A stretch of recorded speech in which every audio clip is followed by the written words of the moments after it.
नमस्कार श्रोताओं, आज आप लोगों को सुनाती हूँ कहानी बिखरे हुए नगमे भाग 29। माँ सुनंदा देवी अपने बेटी को समझाते हुए कहती है, अगर माँ ने अच्छी शिक्षा दी तो बच्चों को अच्छी शिक्षा मिलती है। अगर माँ ने अच्छी शिक्षा नहीं दी तो बच्चों को अच्छी शिक्षा नहीं मिलेगी। बच्चे अक्सर माँ के द्वारा सिखाए आचरण पर चलते हैं। उसके चाल चलन व्यवहार माँ के द्वारा सिखाए शिक्षा पर निर्भर करती है। इस कारण बहू के आचरण खराब होने पर उसके माँ पर अंगुली उठना लाजिमी है कि माँ के आचरण तथा चाल चलन अच्छी नहीं है। माँ ने कुछ अच्छी शिक्षा नहीं दी। अगर माँ ने कुछ सिखाई नहीं तो कहाँ से सीखेगी। इस कारण मैं यह बात निश्चित रूप से कह सकती हूँ कि तेरी ससुराल वाले मेरी खूब बदनामी करेंगे। न केवल बदनामी करेंगे, कीचड़ उछालते हुए यही कहेंगे कि नीच बिरादरी के लोग ऐसे ही होती है। तेरी ससुराल वाले तेरे पति निखिलेश को यही कहेंगे कि अब देख दूसरी बिरादरी के लड़की से शादी करने की नतीजा क्या होती है। क्योंकि बहू के आचरण खराब होने पर सबसे पहले उसके माँ तथा उसके बिरादरी या समाज पर ही उंगली उठती है। उसकी माँ ठीक नहीं और तेरे ही कारण आज मेरी भी बदनामी होगी। इसमें कोई संदेह नहीं है कि तूने उन लोगों से खराब व्यवहार करके न केवल तेरी खुद की बदनामी करवाई है, मेरी भी बदनामी करवाई है।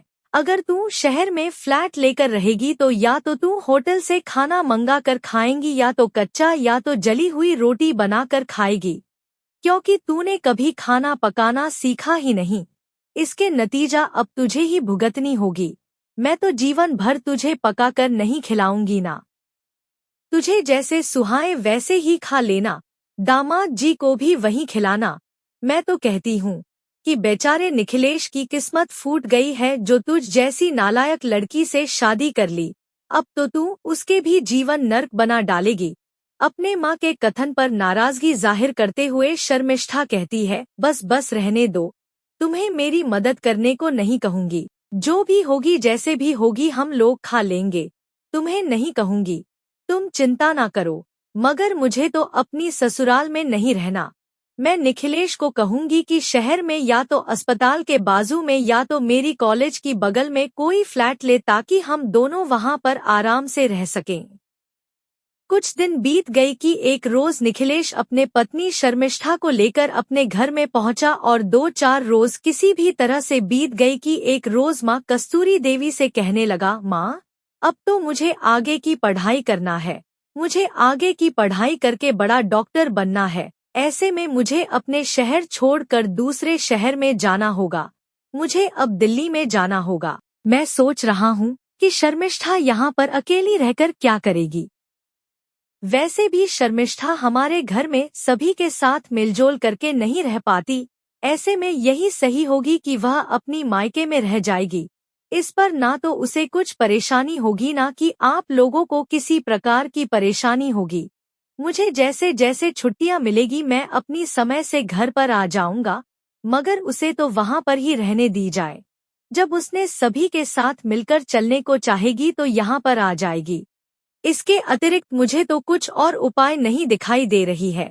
माँ कस्तूरी देवी बातों को आगे ना बढ़ाते हुए कहती है, ठीक है बेटा, तुम्हारे घर गृहस्थी को तुम कैसे निभाओगे वह तुम्हारे ऊपर है। इस पर हम लोग तुम्हें कोई राय देने की स्थिति में नहीं है। तुम्हें जो अच्छा लगे करो। शर्मिष्ठा फिर से अपने मायके में जाकर रहने लगी और निखिलेश शहर में एक किराए के मकान लेकर रहने लगा। कुछ दिन बीतने के पश्चात पत्नी शर्मिष्ठा को भी अपने साथ रखने की मन बनाकर उसे अपने साथ लेकर गया। अब दोनों के एक अलग नई गृहस्थी हो गई है, जहां रहकर न केवल निखिलेश अपनी जीवन की भविष्य के सुनहरे पलों के सपना देखने लगा, वहीं शर्मिष्ठा भी अपने जीवन के तथा भविष्य के सुनहरे सपनों के बीच जीवन बिताने लगी। मगर समस्या तब होती है जब रसोई की काम की बारी आती है। इस मामले में दोनों ही अनभिज्ञ है। आटा रूखी सूखी तो कभी जली हुई तो कभी कच्चे पके जली हुई सब्जी रोटी खाकर दोनों को संतोष करने पड़ते हैं, तो आधे दिन होटल से मंगवा कर खा लेते हैं।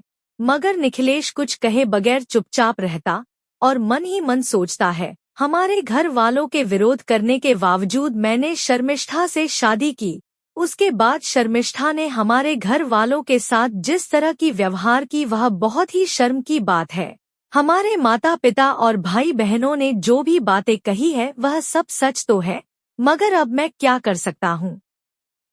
मैं शर्मिष्ठा से प्यार करता हूँ।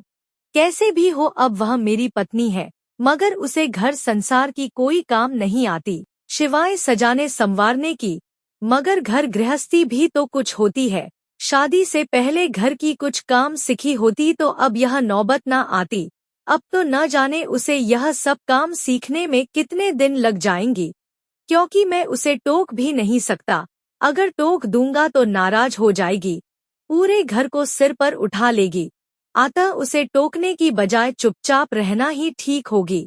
मगर बिना टोके कोई भी काम ठीक से नहीं सीख सकते। ऐसे में उसे गृहस्थी के काम सीखने में बहुत लंबी समय लग जाएगी।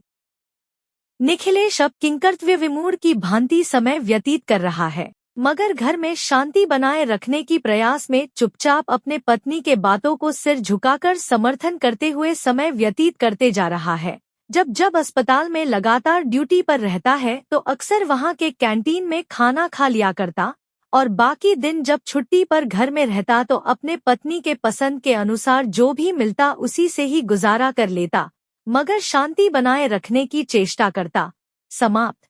कृपया हमारे चैनल को लाइक करें, शेयर करें, कमेंट्स करें और सब्सक्राइब कीजिए तथा कहानी के अगले भाग के लिए हमारे साथ बने रहिए। धन्यवाद।